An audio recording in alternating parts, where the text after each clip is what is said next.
중소기업 근로자에 대한 사업주의 손해배상 청구를 제한하는 노란봉투법에 대한 본회의 부의 요구의 건이 야당 단독으로 의결됐습니다. 국민의힘은 표결에 반발하며 퇴장했습니다.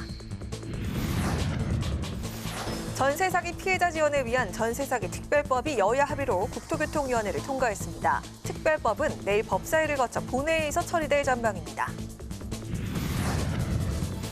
국회 운영위원회는 김남국 의원의 국회 입법 로비 의혹과 관련해 게임사 위메이드의 국회 출입 기록을 공개하기로 의결했습니다. 대통령실로부터 올해 첫 업무 보고도 받았습니다. 전직 의원들의 시각으로 정치권 핵심 이슈를 풀어보는 여의도 정치회전. 야당의 노란봉투법 직회부 강행 처리에 당정의 노조회계 투명화와 집시법 개정안으로 노동개혁의 재시동을 걸면서 충돌이 예고되는 가운데 김남국 코인 사태로 수박 논쟁이 다시 불붙으며 내용을 겪고 있는 민주당 상황도 살펴보겠습니다.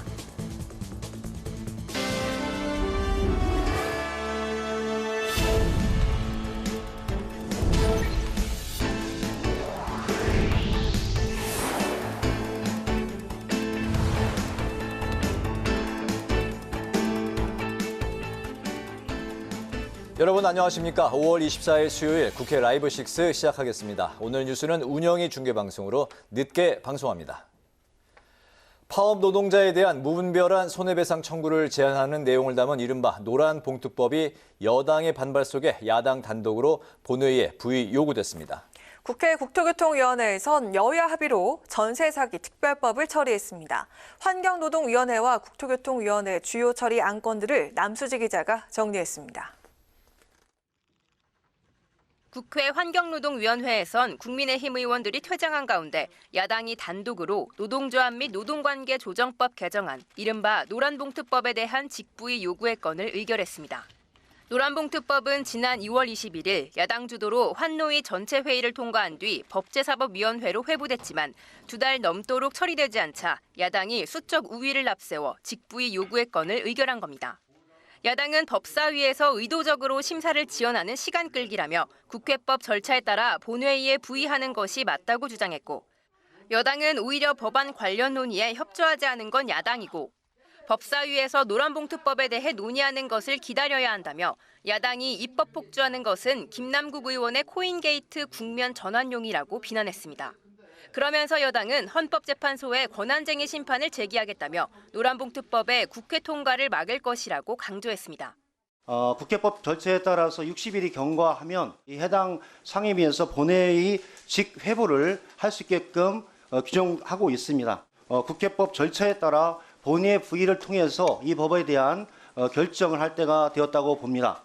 김남국 사태, 민주당 돈봉투 사건, 이런 사건을 가지고 국면 전환용으로 하려고 하시는 것 같은데 이건 안 맞지요. 법사위에서도 야당 의원들이 퇴장하면서 이게 문제가 된 거지요. 저희는 헌법재판소에다가 이 문제를 권한쟁의 심판을 제기하겠습니다. 국회 국토교통위원회에서는 여야 합의로 마련한 전세 사기 피해자 지원 및 주거 안정에 관한 특별법 제정안을 의결했습니다. 전세 사기 피해자는 임차 보증금이 최대 5억 원 이하 임자로 전세 사기 피해자에 대해 해당 주택의 우선 매수권을 부여하며, 특별법은 전세 사기 피해자의 보증금 요건을 최대 5억 원으로 확대하고 무자본 갭 투기로 인한 깡통 전세 피해자, 근린생활시설도 지원 대상에 포함시켜 지원 범위를 넓혔습니다. 여야가 막판까지 협상에 나섰던 피해 보증금 보전과 관련해서는 최우선 변제금만큼 10년간 무이자 대출해주기로 했습니다. 주택보증공사가 전세 사기 피해자들의 경공매를 대행해주고 비용의 70%를 부담하는 방안도 담겼습니다. 다만 야당 의원들은 전세 사기 피해를 입었음에도 지원 대상에서 제외돼 사각지대에 놓인 경우도 법적 구제가 필요하다고 지적했습니다. 크게 두 가지 유형이 빠졌습니다. 하나는 전세금이 5억 원 이상인 피해자고, 두 번째는 주택에 입주하기 전에 전세 사기 상태에 빠져서 등기나 점유를 하지 못한 경우입니다. 설사 직접적인 지원을 못한다고 하더라도 반드시 어떠한 대책이 필요하다고 생각하는데, 오늘 국토위를 통과한 전세 사기 특별법은 내일 법사위 심사를 거쳐 본회의에서 처리될 예정입니다. 국회 방송 남수지입니다. 국회 외교통일위원회와 국회 운영위원회에선 여야가 일본 후쿠시마 원전 오염수 문제와 윤석열 대통령의 외교 성과 등을 놓고 충돌했습니다. 강민지 기자가 보도합니다. 국회 외교통일위원회에서 여야는 일본 후쿠시마 원전 오염수 시찰단 파견을 놓고 공방을 벌였습니다. 야당 의원들은 시찰단이 일본의 오염수 방류를 용인해 주려고 한다고 주장하며 시찰단은 들러리에 불과하다고 비판했습니다. 이 후쿠시마 오염수 관련해서까지 이렇게 일본의 편을 들려고 하는 지금 이 흐름을 보면서 정말 도저히 납득이 안 갑니다. 반면 국민의힘은 야당의 의혹 제기를 정치 선동에 불과하다며 목소리를 높였고 정부도 시찰단은 들러리가 아니라고 반박했습니다. 지금 우리 시찰단이 가서 열심히 활동을 하고 있는데 하고 있죠. 거기에 대해서 평가 절하하는 것은 나는 그래서 이게 너무 맞지 않다고 우리가 정치 생각합니다. 선동하고 공포를 자극한다. 사실 제가 문재인 정부 때 이 자료들 보면요, 후쿠시마 이 오염수가 방류될 경우에 유의미한 영향이 없을 거다. 국회 운영위원회에서도 한미 한일 정상회담과 일제 강제징용 제3자 배상안, 후쿠시마 오염수 방류 문제 등 최근 윤석열 대통령의 외교 성과를 바라보는 여야 시각은 엇갈렸습니다. 여기에다 국회 운영위에 대통령실 관계자들이 출석한 건 지난해 11월 정기국회 국정감사 이후 처음으로 정부 여당과 야당은 시작부터 뜨겁게 설전을 주고받았습니다. 그래서 앞으로 국정감사라든가 가끔은 운영위를 대통령실에 아예 가서 하는 방안도 지금 대통령실 졸속기전하고 1년이 됐는데 체계가 잡혔는지 올해는 꼭 봐야 된다고 생각을 합니다. 왜 그동안에 그러면 청와대에서 안 했습니까? 저희 2년 전에 야당 시절에 청와대에서 그럼 했어야죠. 여기 똑같은 분들입니다. 비서실장 나오시고요. 한편 국회 운영위는 김남국 의원 코인 투자 의혹과 관련해 위메이드 임직원의 국회 출입 기록을 여야 합의로 운영위 차원에서 공개하기로 의결했습니다. 국회 방송 강민지입니다. 국회 과학기술정보방송통신위원회가 양자과학기술과 산업의 육성을 지원하는 내용을 담은 양자과학기술 육성 법안을 의결했습니다. 법안은 정부가 5년마다 양자 종합계획을 수립해서 연구개발과 상용화 촉진 등 양자과학기술 개발부터 산업화까지의 전 과정을 지원하도록 했습니다. 과방위는 또 여성과학기술인이 출산, 육아 등의 이유로 연구활동을 중단하지 않도록 지원하는 개정안과 연구실 사고 피해자 보호 강화를 위한 연구실 안전법 개정안 등 16개의 법률안을 의결했습니다.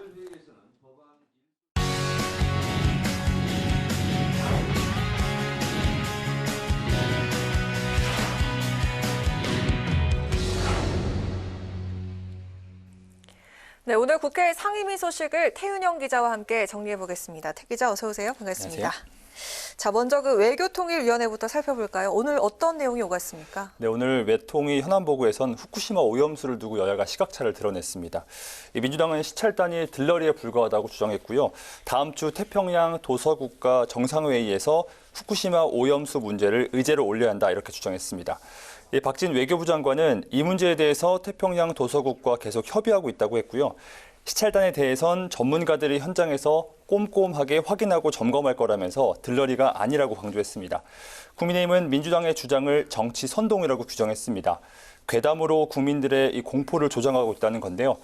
지난 문재인 정부도 국제 원자력 기준에 맞으면 일본의 오염수 방류에 반대하지 않겠다고 했다고 지적했습니다. 올해 들어 처음으로 열린 대통령실 업무 보고에서는 처음부터 야당과 정부 간 신경전이 이어졌습니다. 야당은 후쿠시마 오염수 방류와 관련해서 국민의 불안을 해소해 줄 것을 김대기 비서실장에게 당부했고요. 또 조태용 안보실장이 업무보고 과정에서 전 정부를 향해서 이 북한의 선의에만 기댔던 가짜 안보, 가짜 평화라고 표현을 썼는데 군 장성 출신 김병주 민주당 의원이 거짓말이라고 반박하며 충돌했습니다.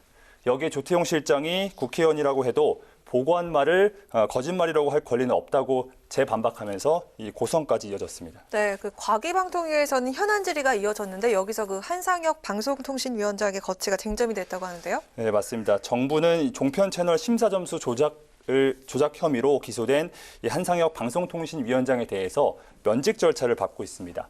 한 위원장은 이 단순히 기소됐다는 사실만으로 이 면직 처분을 진행하는 건 부당하다 이렇게 주장하고 있는데요. 방통위 설치법에서 신분보장 제도를 두고 있고 그 이유는 방송의 자유, 언론기관의 독립이 헌법 가치이기 때문이라고 강조했습니다. 국민의힘은 한 위원장 사퇴로 방통위 자체가 제 기능을 못하고 있다, 자격이 없다고 쏘아붙였습니다. 네, 그 환노위 소식도 살펴보도록 할까 싶은데요. 결국 노란봉투법이 본회의로 가게 됐네요. 맞습니다. 노란봉투법에 대한 이 본회의 직부의 요구안이 야당 주도로 환노위를 통과했습니다. 이 의결 조건인 이 제적이온 5분의 3 이상의 찬성, 그러니까 환노위원 16명 중에서 민주당 9명, 정의당 1명의 찬성으로 이 안건이 가결된 건데요.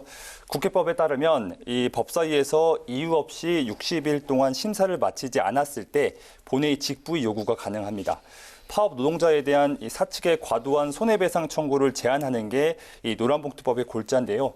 국민의힘은 기업의 재산권 침해를 우려해서 법안 자체를 반대해 왔습니다. 국민의힘은 입법 폭주라고 반발하고 있는데요. 법사위에서 충분히 논의하도록 기다려야 한다면서 돈봉투 게이트 그리고 김남국 의원의 코인 게이트를 덮기 위한 국면 전환용이라고 비판했습니다. 국민의힘은 헌법재판소 권한쟁의 심판 그리고 필리버스터 등 모든 수단을 총동원하겠다는 입장입니다. 양곡관리법과 이 간호법 그리고 방송법에 이어서 노란봉투법도 법사위를 패싱하게 된 건데 이 법안이 본회의를 통과하더라도 마찬가지로 이 대통령이 거부권을 행사할 수 있다 이런 관측이 나오고 있습니다. 네, 계속해서 여야 충돌이 일어나고 있는데 여야가 모처럼 한 목소리를 낸 법안들도 있습니다. 대표적인 게 전세 사기 특별 법안인데 오늘 상임위를 통과했네요. 네, 야당이 정부 수정안을 대부분 받아들이면서 5번의 이 법안 소위를 끝으로 국토위 전체회의에 상정됐는데요. 오늘 상임위 문턱을 넘으면서 내일 본회의에서 처리될 것으로 보입니다. 그동안 피해 임차인의 이 채권 매입 여부가 가장 큰 쟁점이었는데요. 이번에 통과된 전세 사기 특별법에는 야당이 요구해왔던 손보상 후 구상권 청구 대신에 정부가 최우선 변제금만큼 최장 10년까지 무이자로 대출하는 내용이 반영됐습니다. 지원 대상도 넓어졌습니다. 이 지원 보증금 범위를 4억 5천만 원에서 최대 5억 원까지 올렸고요. 무자본 갭 투기로 인한 깡통 전세 피해자 그리고 근린 생활시설 전세 사기 피해자도 지원받을 수 있게 했습니다. 합의된 법안이 부족할 수 있다는 지적에 따라서 6개월간 시행한 뒤 문제가 있으면 다시 보완 입법할 수 있도록 문을 열어뒀습니다. 네, 오늘 이슈 분석 여기까지 듣겠습니다. 태은영 기자 잘 들었습니다.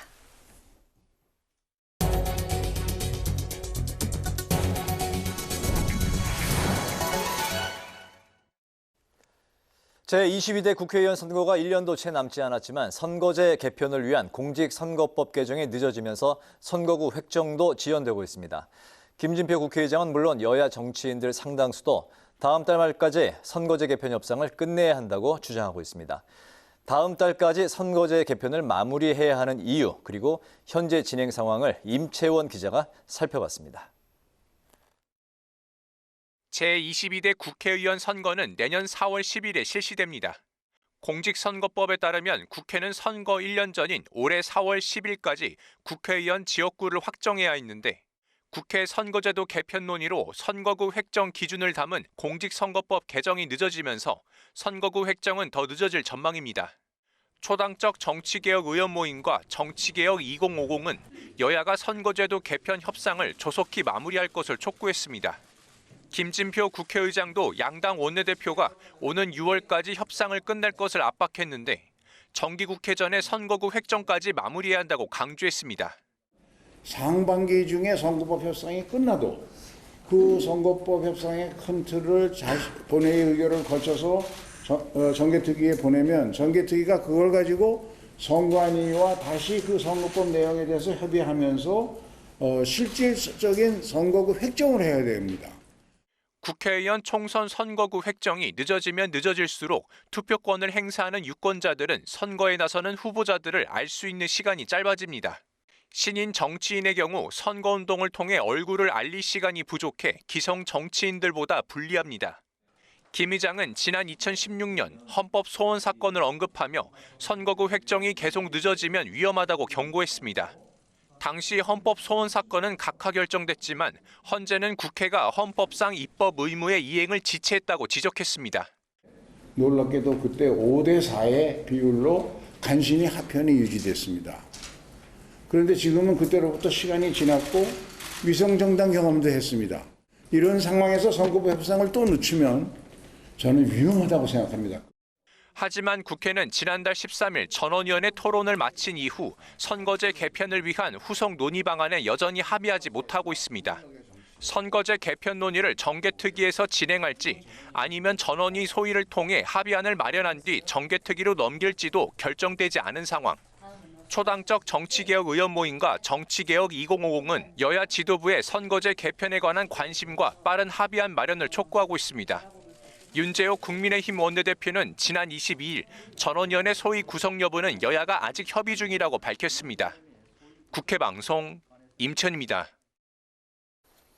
수도권 집중으로 인한 지방 불균형 발전 문제 해결 방안을 논의하는 토론회가 국회에서 열렸습니다.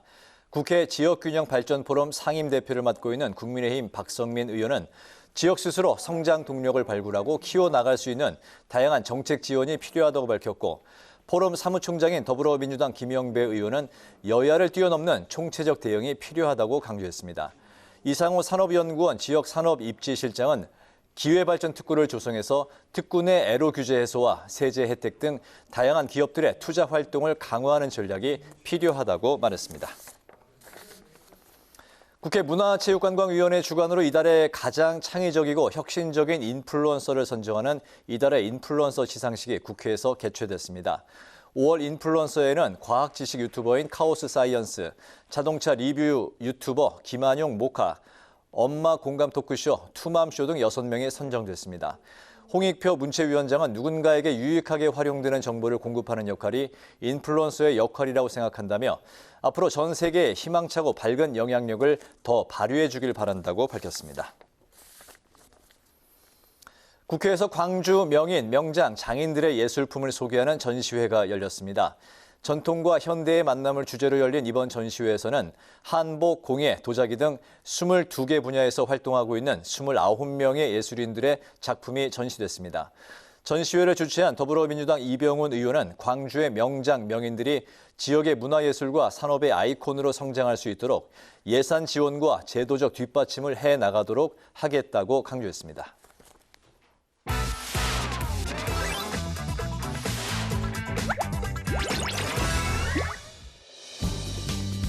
5월 24일 강아랑이 전해주는 정치권의 뜨거운 말말말, 강아랑의 정치랑 시간입니다.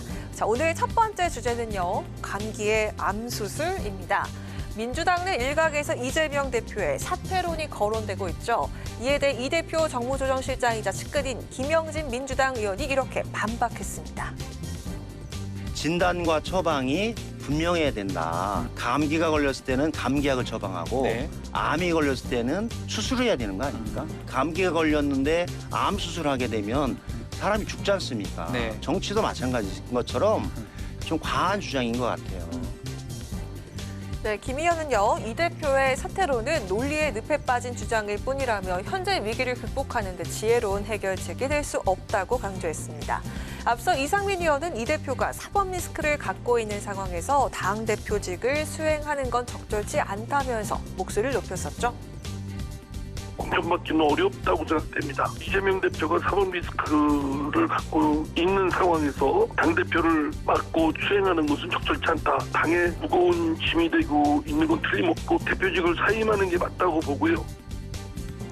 한편 민주당은 김영계 의원들을 향해 지속적으로 욕설 문자를 보냈던 당원 A씨에 대해서 당적을 박탈하고 강제 출당하는 강력징계 처분을 내렸습니다.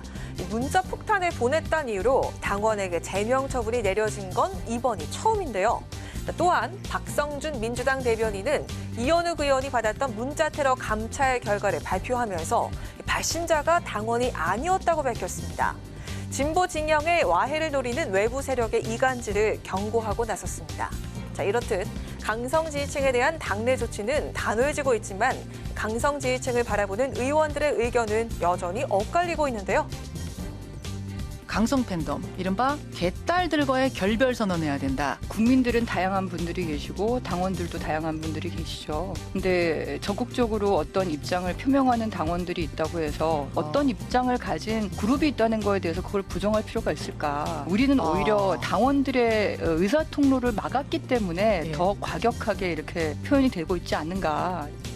강성 팬덤과 단절하기 위해서 만약 1000걸음을 가야 한다고 한다면 단 한 걸음 정도 걸음 효과 있지 않을까 싶습니다. 한 명 징계 지시하고 이 정도로는 끝날 문제가 아니고요. 재명인의 마을 이장직 사퇴하시고 강성 팬덤과 절연하겠다고 선언을 하고. 이런 가운데 이재명 대표가 상시 감찰 카드를 꺼내들었습니다. 당의 혁신 방안을 놓고 경론이 오가는 가운데 이 대표가 혁신 주도권을 잡겠다는 의도로 풀이가 되고 있는데요. 상시 감찰 주체는 지난 2020년 9월 이낙연 당대표 시절 출범한 윤리감찰단이죠. 윤리감찰단은 언론 모니터링 등을 통해서 예방 감찰을 벌이고 현지 감찰도 진행할 계획이라고 밝혔습니다. 하지만 상시 감찰을 두고 실효성에 대한 의문도 제기가 될 상황입니다. 돈봉투 논란과 코인 사태로 도덕성에 타격을 입은 민주당. 강성당원의 징계와 상시 감찰로 혁신에 나선 상황인데요. 이 난관을 잘 헤쳐나갈 수 있을지 지켜봐야겠습니다. 이어서 두 번째 주제, 외국인 가사도우미가 해법입니다. 윤 대통령이 어제 국무회의에서 외국인 가사도우미 도입을 적극적으로 검토하라고 관계부처에 주문했습니다. 국무회의 참석자에 따르면요, 윤 대통령은 비공개 발언에서 저출산 대책의 하나로 여성들의 육아 부담을 덜어줄 수 있는 외국인 가사도우미 제도를 도입할 방안을 찾아보라면서 적극 주문했다고 하는데요. 자, 현재 우리나라는 내국인 또는 중국 동포에 한해서만 가사 노동자 채용을 허용하고 있습니다. 이것을 싱가포르나 홍콩처럼 동남아 등의 다른 국가 출신자까지 확대하라는 취지로 풀이가 되고 있습니다. 앞서 지난 3월 조정훈 시대전환위원은 최저임금법을 적용받지 않는 외국인 가사 노동자를 고용할 수 있도록 하는 내용의 법안을 발의한 바가 있죠. 초고소득만 하고 있는 가사 도우미 시장을 외국인 근로자분들의 도움을 받아서 획기적으로 대중화하자, 이런 취지의 법안인데요. 가사 도우미가 절실히 필요한 우리 젊은 청년들에게, 젊은 부부들에게 이런 혜택이 갈 수 없다라는 건 도대체 국익을 어떻게 보고 있는지 질문하고 싶습니다. 네, 조 의원은 저출산의 늪에서 빠져나오기 위해선 가사도우미 시장을 대중화할 필요가 있다고 주장을 하고 있습니다. 외국인 가사도우미를 최저임금 적용 대상에서 제외받는 가사 사용인 직군으로 분류하자는 겁니다. 여기서 가사 사용인이란 가정부나 파출부 등의 일반 가정의 가사 업무에 종사하는 사람들을 가리키는데요. 개인과 개인 간에 맺는 사적 계약 관계이기 때문에 근로기준법과 최저기준법에 적용되지 않습니다. 하지만 이 저임금 논란과 함께 외국인 노동자에 대한 차별법이란 주장도 나오고 있는 상황인데요. 이는 맞벌이 가정의 가사 부담을 돌고 여성의 경력 단절 문제와 저출생 문제 해결이라는 취지를 담고 있습니다. 그러나 이것은 이주 가사 노동자에 대한 성, 인종 차별이며 노동 착취입니다. 저출생 문제 해결과 여성의 경력 단절 등을 해결하기 위해 특정 노동자의 최저임금 적용을 배제하는 것은 가사 노동자법의 본 취지와 맞지 않는 명백한 차별임을 밝힙니다. 외국인 가사도우미의 도입 방안, 저출산 문제를 해결할 대책이 될 수 있을까요? 많은 논의가 필요해 보이는 시점입니다. 지금까지 강하락의 정치랑이었습니다.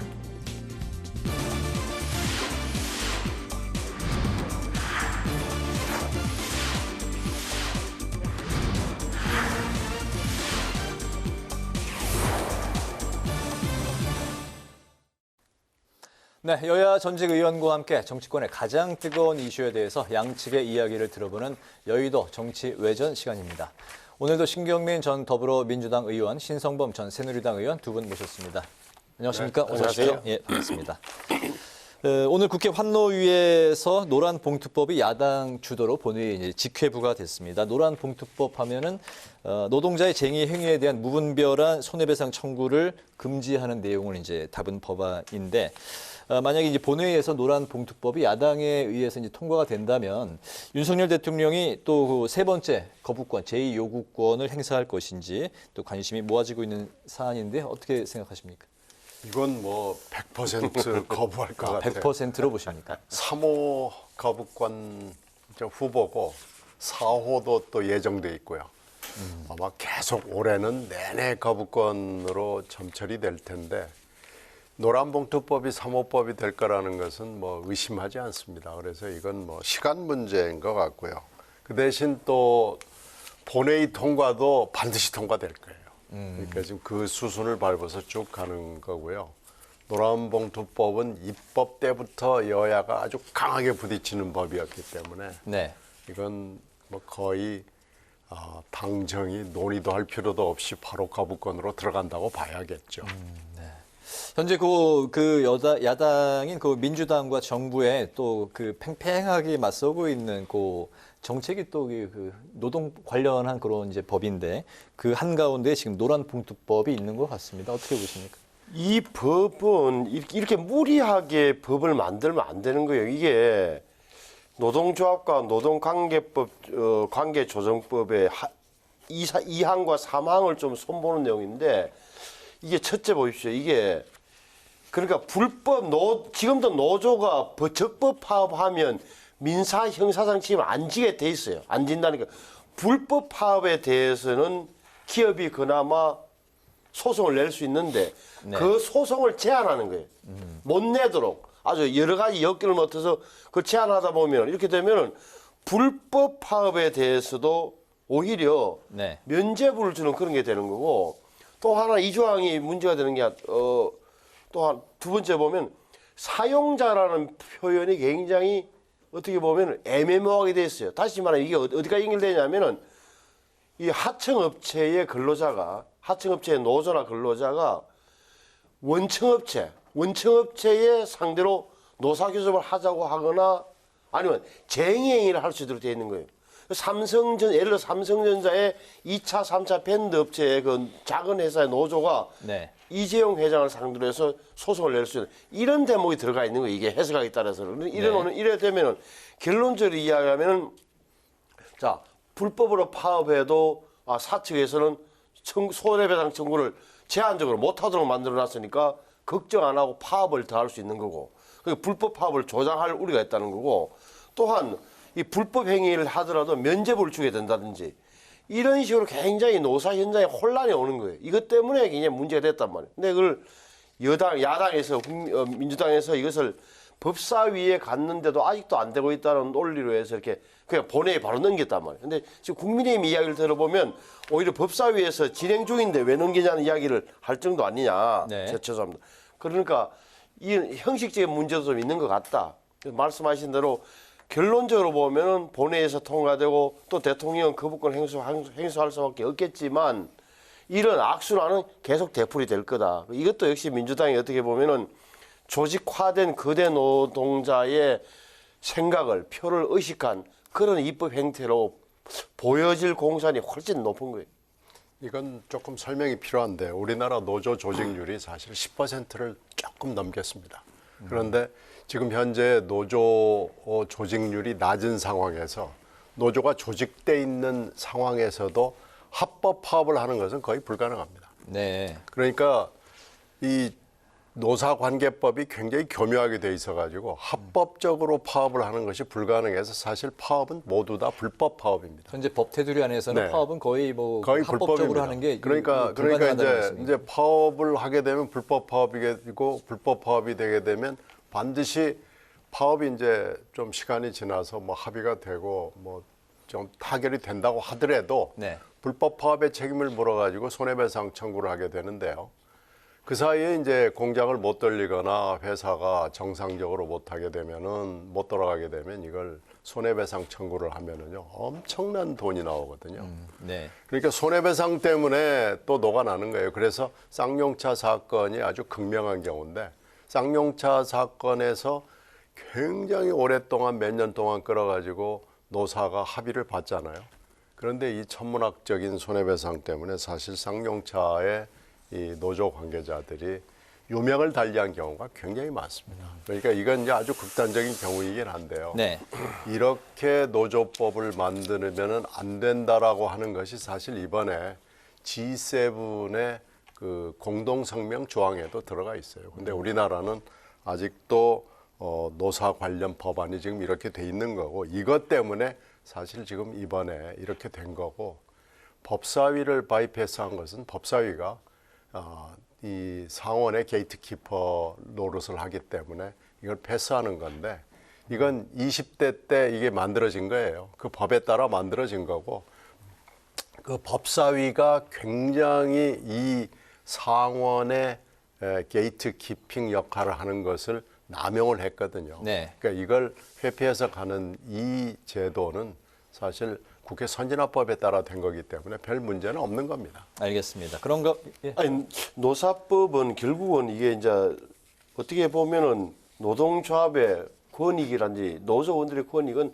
당연히 보장돼야 되는 거고 한데 이게 지금까지 역대 정부에서 지금 적어도 이른바 민주정부의 진영 쪽에서는 한쪽으로 많이 쏠린 상태로 법이 됐던 게 기업주들의 입장은 또 그런 게 있었던 거예요. 그러면은 적어도 균형이 잡혀야 된다. 균형이라는 게 뭐 어려운 말이긴 한데 근데 이렇게 일방적으로 기울게 만드는 법을 또한 야당이 이렇게 힘으로 밀어붙이면 결국 결론적으로 이야기하면 노동 현장, 노사 현장에서는 기업 현장에서는 혼란만 더 생기고 갈등만 커진다. 이렇기 때문에 이런 법을 만들어 던져 놓으면 국회 본회의를 통과하면 정부 입장에서는 대통령 입장에서는 거부권 행사할 수밖에 없게 만드는 거다 이 말이에요.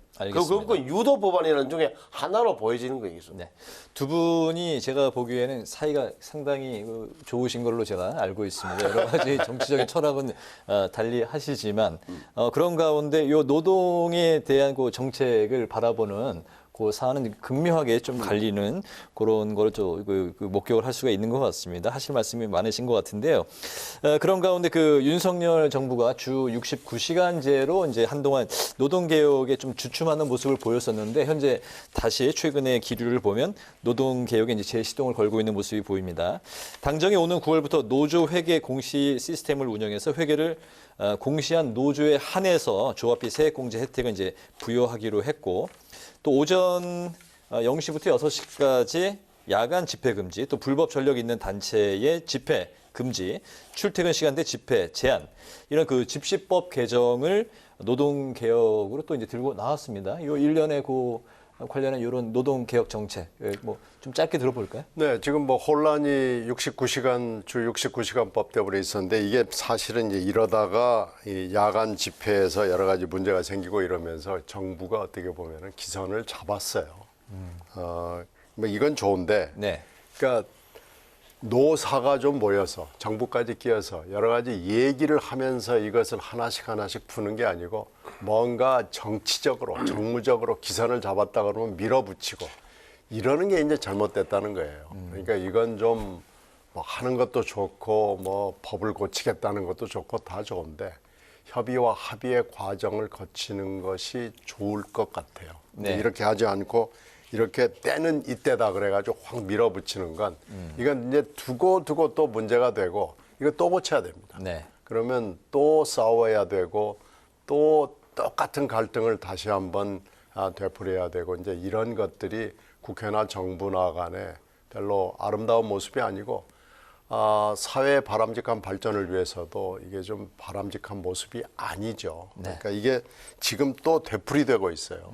근데 지금 상황은 정부가 기선을 잡았다라고 지금 보이는 것으로 판단됩니다. 네, 일단 뭐 대화 타협이 좀 전제가 돼야 된다. 예, 말씀하셨네요. 뭐 원론적으로 맞는 말씀인데 이 현실적으로 보면 우리 민노총 소속의 건설 노조가 1박 2일 동안 뭐 집회한 다음에 그 생태에 대해서는 언론에서 많이 보도가 됐으니까 네. 그런 행태까지도 우리가 용인해야 되느냐. 다시 말하면 집회의 자유가 헌법에 보장되는 건 맞아요. 하지만 그 자유라는 것이 다른 시민, 다른 국민들의 기본권을 침해할 수 있느냐. 침해, 자유와 그건 또한 충돌하는 지점이 있다면 그 네. 완벽한, 완전한 자유, 마음대로 할 수 있는 자유는 어느 나라에도 없는 거예요. 무인도에 가서 살지 않는 이상. 예를 들어서 이런 거잖아요. 그러니까 밤새 저렇게 집회를 한다. 그리고 걸핏하면은 출퇴근 시간대에 도로를 점거한 채 아무렇지도 않은 듯이 시위를 하는 이런 행태를 언제까지 볼 것이냐. 그리고 굉장히 고성능 스피커를 동원한 그런 집회, 아주 뭐 집회마다 수십 개의 스피커가 달린 그런 걸로 지금 뭐 몇 데시벨인지도 모를 정도. 여기에 대해서는 적절하게 뭐 저는 제안을 제시를 하는 게 맞다고 해요. 결론적으로 얘기하면 헌법상 보장된 집회의 자유와 다른 시민들이 또 기본적인 권리를 누려야 할 자유 사이에 네. 그 균형점은 뭐 법을 만드는 과정에서는 합의점이 도출될 거라고 봐요. 이렇게 법을 이제 여당에서 제시하면 어떻게 보면 국회 논의 과정에서 공청회도 거치고 하면서 자연스럽게 좀 빠질 것은 빠지고 조정되지 않을까 싶어요. 알겠습니다. 집회의 자유가 다른 사람 일반 국민들의 생활을 누릴 그런 자유를 침해해서는 안 된다라고 당연하죠. 말씀을 예, 그렇게 정리를 해보겠습니다. 다음에 이제 전세 사기 특별법에 대한 처리인데 국토위에서 전세 사기 특별법이 통과가 됐습니다. 하지만 피해자들은 이 법안이 반쪽짜리 특별법이다 이렇게 이제 반발을 하고 있는 상황입니다. 특별법에는 정부가 피해자들에게 최우선 변제금만큼 최장 10년간 무이자 대출해 주는 내용이 담겼는데 반발하는 이유의 가장 큰 이유는 하지만 그 일부 보증금을 우선 돌려주는 보증금 채권 매입이 이제 포함이 되지 않았기 때문인데요. 이 전세 사기 특별법 모두를 이렇게 다 충족시키기는 뭐 쉽지 않습니다만 과연 이게 이제 뭐 좀 최선이었냐 하는 이야기들이 좀 나오고 있는데 먼저 그 신성범 의원님부터 들어볼까요? 이게 굉장히 아픈 사연이었잖아요. 자살하신 분들, 극단적 하신 분들 꽤 됐고 사연 하나하나 들어보면 엄청난 일이고 온 국민이 공분했잖아요. 그 사기범에 대해서. 근데 이것을 전체적으로 국가가 책임을 져서 완벽하게 보상을 줄 수는 없다는 것도 대전제가 돼야 돼요. 아깝긴 하지만, 안타깝긴 하지만 보십시오. 최우선 변제금만큼, 최우선 변제금이라는 게 건전한 게 다른 것, 예를 들어서 금융기관보다 앞서서 받을 수 있는 그런 거잖아요. 최우선 변제금만큼 그 금액은 10년간 무이자 대출을 해주겠다. 10년간 무이자 이런 현실적인 안을 좀 그래도 여야가 만들어냈다고 저는 보여져요. 또 하나는 적어도 20년간 전세 사기 피해자가 인정받으면 최장 20년간 전세 대출금을 무이자로 분할 상환한다. 20년간 무이자로 분할 상환하면 굉장히 부담을 줄을 테고 또 하나는 연체 정보도 그게 돈을 못 갚게 될 거면 등록되는 거죠. 연체자를 안 보겠다 이 말이에요. 연체자 정보로 등록하지 않겠다.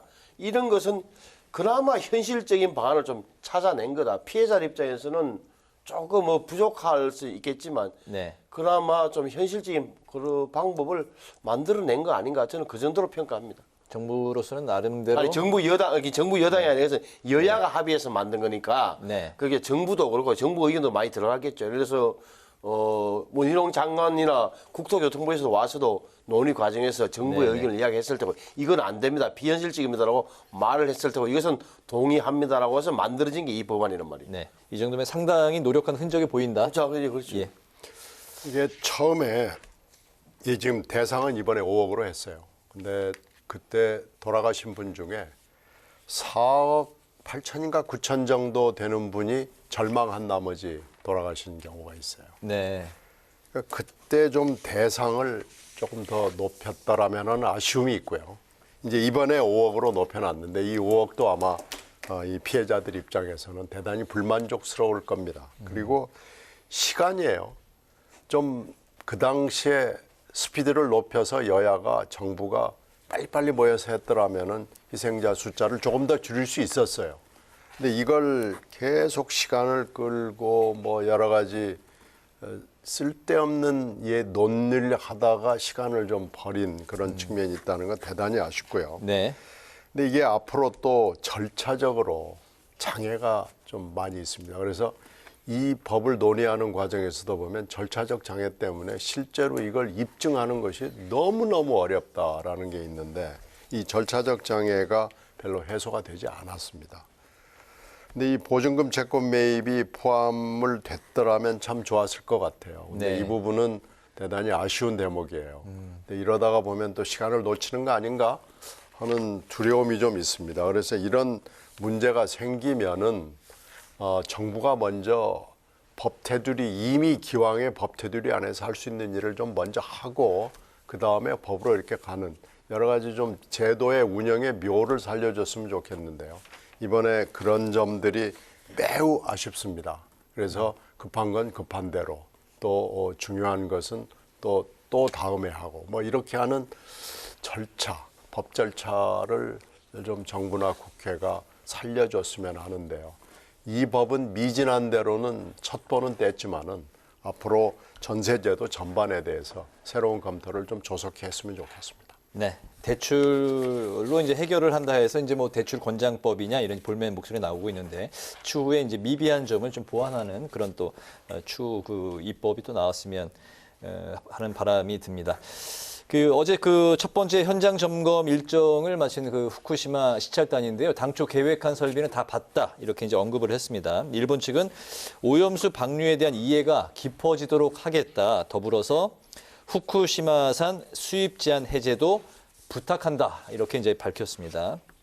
오늘 과방위 현안 질의에서 여야 공방이 이제 거셌는데 후쿠시마 시찰단이 과연 어떤 결과를 갖고 올 것으로 예상을 하는지 후쿠시마 시찰단에 대한 두 분의 또 평가도 더불어서 들어볼까요? 이 문제는 어떤 결과를 가져오든 국민 설명을 하더라도 안전과 안심은 차원이 다르다. 다시 말하면 아무리 과학적으로는 데이터로 안전하다고 설명한들 안심할 수 없는 국민들의 정서는 분명히 존재한다. 거리적에도 가깝고 그렇다. 네. 그럼에도 불구하고 제가 보기에는 이 정도가 좀 그나마 우리 정부에서 할 수 있는 최선을 다했다고 저는 믿고 싶어요. 21명이라는 분 전문가들이 다 했고 안전연구원인가요? 원장이 직접 가서 전문가들을 했다. 그럼 뭘 봤습니까? 정확히 말하면은 알프스라는 일본 사람들 일본에서 그러는 장치 다핵종 설비 제거 설비라 그래요. 그걸 진짜 제대로 걸르고 있는지 그걸 봤단 말이에요. 알프스는 제대로 작동하고 있느냐. 그럼 작동한 이후에 그 물을 어디에 보관하느냐. 탱크에 들어가 있냐. 탱크에서 그러면 샘플을 제대로 채취해서 보고 있느냐. 이것을 우리 손으로 하나 떠서 하진 않았지만 일본 전문가들이 어떻게 하는지를 우리나라 핵 전문가들이 안전 전문가들이 가서 보고 물어보고 하는 이 과정이란 말이에요. 어떻게 확인하고 점검하는 거예요. 네. 우리 입장에서는 우리가 직접 물을 떠서 실험도 안 해보고 어떻게 하냐 하지만 그것은 말씀드린 IAEA가 하고 있는 거예요. 우리나라도 참석한 우리나라 연구기관도 거기에 다 참석하고 참여한다고 분석에는 네. 이런 상황이다라고 본다면 남는 것은 이제 그 전문가들의 견해를 자기들이 본 걸 가지고 국민을 보고하거나 아니면 국회에서 나가겠죠. 그때 되면은 21명의 명단도 나올 거예요. 숨길 수가 없기 때문에. 네. 그러면 과학자의 양심을 걸고 당신들은 무엇을 보고 왔느냐? 저는 이렇게 판단한다고 하는데 이게 잘못되면은 옛날에 이 조선시대 때 왜 일본 갔다 온 통신사 논쟁이 재현되는 거 아니냐. 정치적으로 끌려 들어가면 그런 걱정이 될 뿐이에요. 저는 과학자들의 말은 신뢰하는 게 맞다. 왜? 다른 것은 믿을 곳이 없기 때문에. 알겠습니다. 검증단까지는 아니었지만 시찰단으로서 나름대로 확인 점검하는 거죠. 확인 점검하는 역할은 소임은 다했다. 네, 알겠습니다. 지금 여야의 그 논란의 상황을 보면 갔다 와서 기자회견을 해봤자 결론은 뻔합니다. 여야가 또 극한 대립으로 가는데요. 재미있는 게 한 포인트가 있어요. 국힘당이 야당일 때, 민주당이 여당일 때 그때 상황으로 우리가 조금만 1년 몇 개월 전으로만 되돌아가 보면 그 당의 주조가 반대였습니다. 네. 민주당이 여당이었을 때, 국힘당이 야당이었을 때 기조하고 정반대예요. 특히 재미있는 것은 그 당시에 조태용 지금 안보실장, 용산 대통령실의 안보실장이 전혀 반대의 입장으로 결의안을 준비했던 겁니다. 그러니까 지금 이 문제를 정파적으로 이렇게 나눠서 하는 것이 과연 맞느냐 하는 아주 근본적인 문제가 있어요. 네. 이 문제는 국민의 안전 입장이라는 잣대를 가지고 하는 것이 좋았을 뻔했어요. 근데 지금 그렇게 안 됐기 때문에 이 일의 앞으로의 추이는 너무나 분명하지만 이게 과연 어떻게 흘러갈지 저는 굉장히 걱정이 됩니다. 그런데 이 문제의 해결 방안은 사실은 일본이 이렇게 안 하는 게 제일 좋았죠. 일본이 비용이 아무리 천문학적으로 들어가더라도 이 1000개가 넘는 탱크를 반감기까지는 계속해서 보관하고 있는 것이 일본의 입장에서 선진국다운 거고 G7에 들어가는 그런 세계적인 리더 국가로서 맞는 행보였을 거예요. 그런데 네. 일본이 다른 결정을 내리면서 이렇게 세계적인 논쟁, 특히 한일 간의 아주 극심한 논쟁으로 지금 끌고 가는 건 저는 일본의 책임이 제일 크다고 생각합니다. 알겠습니다. 이번엔 그 정치권 상황을 살펴보겠습니다. 김남국 코인 사태가 새로운 의혹이 계속 추가가 되면서 이재명 대표로 전선이 확대되고 있는 양상인데요. 국민의힘이 진상조사를 위해서 발족한 TF 명칭이 코인 게이트입니다. 근데 이게 실제 대선 불법 자금 게이트가 아닌가 싶을 정도로 이쪽으로 지금 흘러가고 있는데요. 대선 전후로 현금 인출한 게 김남국 의원이 440만 원밖에 없었다 이렇게 언급을 했었는데 실제는 2억 5천만 원이 인출한 게 이제 드러난 상황입니다. 여당이 제기하는 대선 자금 세탁 의혹 이게 과연 이제 그렇기 때문에 합리적 의심인 것인지 두 분의 생각을 좀 들어볼까요?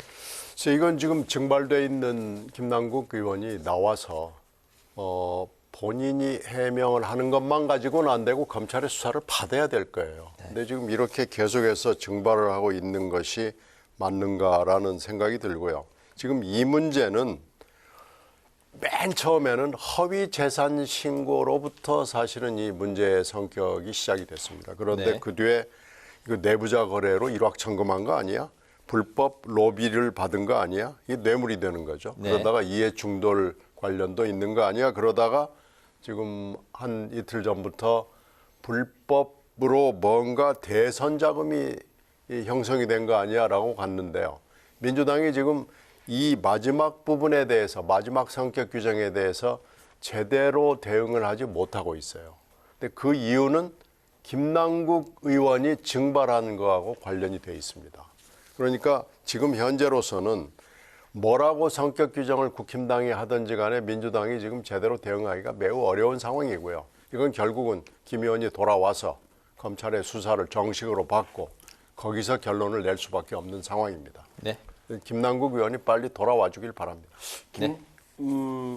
뭐랄까 이게 입구가 불투명하고 출구는 보이는 거잖아요. 이게 입구라 하면 김남국 의원이 초기에 어떤 돈으로 뭐 주식을 파는 돈 외에 그것도 거짓말인가 하니까 입구가 뭐냐, 출구는 이제 어떻게 보면 과정은 보이는데 하나는 또 지금 나온데 뭐 그러니까 본인이 입으로 대선 현금 인출한 건 430만 원밖에 없어 했는데 결국은 2억 5천만 원 인출했다. 그 시기도 대선 전이다. 1월 달, 작년 1월, 2월이다. 이렇게 되면 의심이 어디로 가냐면은 그때 김남국 의원이 뭘 했죠? 이재명 대통령 후보의 수행실장 겸 온라인 소통 단장이 그랬다. 그럼 이 돈이 거기에 쓰인 것 아니냐는 의심이 사기에 충분하다.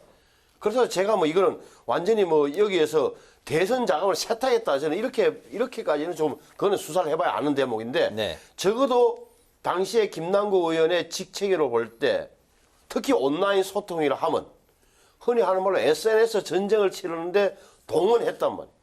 수많은 사람들 댓글 달도록 했거나 이런데 김남국 의원이 공을 세우기 위해서 뭔가 자금을 쓴 것 아니냐? 그것을 숨기려고 2억 5천만 원 이야기를 안 하고 440만 원 이야기한 거 아니냐? 이런 의심을 사기에는 그건 좀 저는 느낌으로 합리적 의심을 사기에 충분하다고 느껴지고 이것이 뭐 대선 글쎄 이거는 뭐 검찰 수사로 밝혀질 사안이에요. 그래서 너무 앞질러 나가는 것도 건물이고 좀 지켜보자는 말씀을 좀 드리고 싶어요. 알겠습니다. 오늘 이제 마지막 이슈 여쭤보도록 하겠습니다. 민주당 내부에서 이제 수박 논쟁이 재점화됐습니다. 욕설 문자 폭탄을 보낸 이른바 개딸 강성 당원에게 처음으로 제명 조치가 이제 내려졌습니다. 또 미국에 있는 이낙연 전 대표가 알을 깨는 과감한 혁신을 이제 주문을 했고, 그렇기 때문에 이제 다시 불거진 수박 논쟁 그리고 다음 달에 귀국하는 이낙연 전 대표 행보에도 또 관심이 모아지고 있는데 이 두 사안에 대해서 이 두 분의 마지막 좀 논평 들어볼까요? 그 이낙연 전 대표, 뭐 신경민 의원님이 누구보다 지금 그 행보에 대해서 잘 알고 계실 것 같은데요. 지금 미국 생활은 이제 거의 마무리가 됐고요. 최근에 나온 신간을 가지고 그 북 콘서트 비슷한 걸 하는 걸로 마무리하고 이제 독일로 6월 달에는 자리를 옮깁니다. 그래서 독일에서 행보를 하고 6월 하순에 거의 아마 말이 돼야 될 거예요. 하순에 귀국을 하게 되는데요. 저는 그때까지도 지금 민주당 상황이 정리가 될 것 같지가 않습니다. 지금 민주당 상황은 트리플 리스크에 들어가 있고 이 트리플 리스크가 이재명 대표 리스크, 또 전직 송영길 대표 리스크, 그리고 김남국 리스크인데 이 안에 또 리스크들이 여러 개 장착이 돼 있어가지고 트리플이 아니라 멀티 리스크라고 저는 생각을 합니다. 그래서 이낙연 대표의 귀국과는 상관없이 이 멀티 리스크들이 막 혼재해서 6월 달 뭐 계속 여름까지 굴러갈 걸로 생각이 되기 때문에 이 와중에 민주당이 보여야 되는 행보는 너무나 당연합니다. 이건 혁신하고 또 개혁하고 쇄신하는 것 외에는 방법이 없다고 봅니다. 알겠습니다. 수박 논쟁에 대해서 뭐 굳이 뭐 덧붙이실 말씀이 없는 걸로. 네. 그건 뭐 수박 논쟁은 일부가 하고 있는 건데 그 일부가 현재 지도부하고 깊이 연관돼 있다는 것이 문제죠. 알겠습니다. 네, 신성범 의원님. 제가 옆에서 보기에는 민주당은 노무현 전 대통령 추도식을 좀 전후해서 눈에 띄는 현상이 지금까지는 흔히 이제 민주당을 표현할 때 친명이냐 비명이냐 이렇게 표현했는데 제가 보기에는 노무현 추도식부터 이상하게 친명 또 친문 구도로 가는 것 같아요. 무슨 말이냐면 그동안 가만히 있었던 비명들이야 뭐 그렇다 과음을 많이 실렀는데 친문들이 슬슬 나오는 지점입니다. 고민정 최고위원 같은 경우가 우리가 노무현 정신을 따라가고 있느냐, 민주당 이재명 대표의 김남국 의원 사태 대처를 굉장히 고민정 최고가 비판했잖아요. 네. 비판하는데 또 뒤이어서 제가 보니까 윤건영 의원이 아예 혁신이 정권이 있는 혁신으로 가자. 이 둘을 종합해 보면 이른바 친문들이 갖고 있는 불안감나 이런 게 좀 묻어나는 것 같아요. 그러니까 이재명 대표 체제로 총선 치르기 어렵다는 걸 전제로 해놓고 다만 우리는 노골적으로 이재명 대표를 물러서라는 이야기를 하지 않겠다. 하지만 정권은 내려놔라. 혁신위원장에 넘기라. 혁신위한테. 네, 전권. 전권, 전체 권한을. 그러니까 형식적으로 이재명 대표 사퇴를 공개적으로 요구하지 않지만 사실상은 이재명 대표의 이선 후퇴를 전제로 한 발언들을 하고 있더라. 네. 이 대목이 앞으로 민주당의 흐름에 큰 영향을 줄 것 같아요. 그러니까 여기에는 이재명 대표가 적어도 김남국 의원 문제를 처리하는 게 굉장히 당에 큰 피해를 주고 있다고 보는 거예요.